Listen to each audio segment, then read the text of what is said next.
Guys, malapit na siya mag-dry. Kailangan dry na dry talaga. Yung nagmamantika talaga siya. Alam nyo guys, yung giniling na to ay ma to guys. Ma hindi isa oink-oink. Ha, ma siya kasi walang oink-oink eh. Kaya ma na lang guys. At ito na guys, tinabi na natin yung mga giniling. Isasabay na lang natin lahat guys. Kaya walang hahawak sa cellphone. Ha! Ang isang kamay kasi nakahawak eh. Kaya aray ko. Yan, gigisa natin yan ngayon. Sabay na lang natin guys kasi kahit naman hindi ako bumili ng gasol, siyempre nagtitipid ako guys. Ganun talaga guys. Baka pag may malasakit ka sa iyong mga amo guys, dapat marunong ka magtipid. Yan.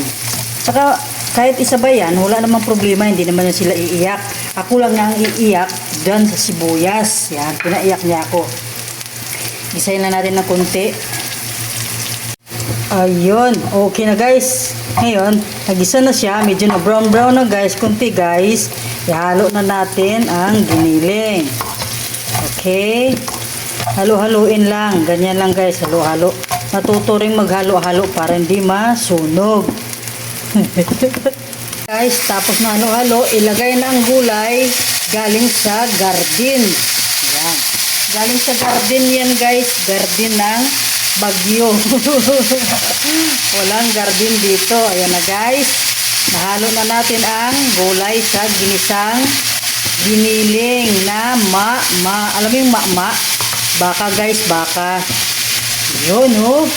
Yuhuu! Sarap. Wala pa yung gata guys. Lagyan pa natin ng gata yan mamaya. Guys, malapit na at siyempre guys, hindi mawawala ang ating magic. Yan, dapat guys may magic para may sarap.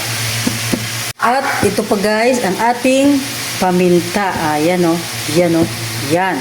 Lagyan na natin ng kunti para may medyo singa-singa ka.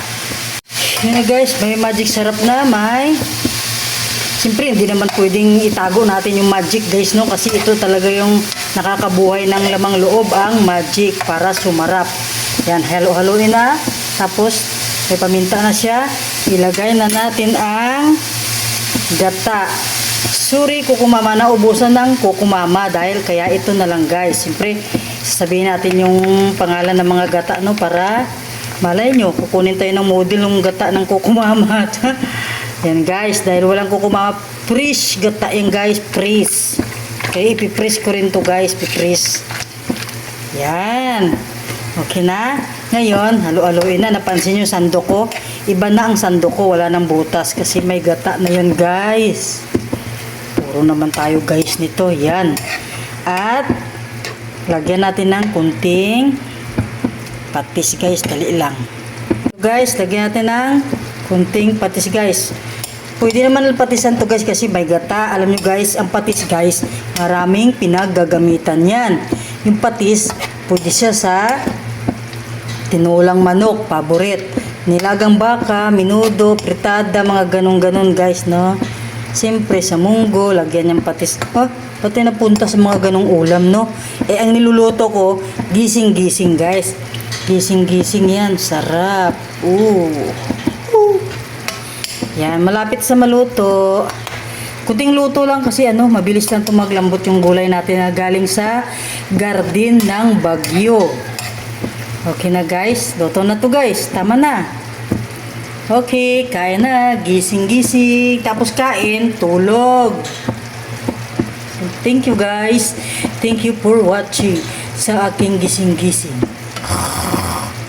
Guys, at dahil mga duwag-duwag sa medyo maanghang, lagyan natin ng isang sili lang, hinati ko lang yan guys, para may kunting anghang-anghang naman, kunti yung ating gising-gising.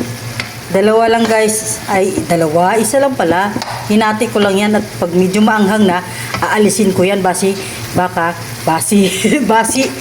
ako pa ang makanguya-nguya niyan guys, okay?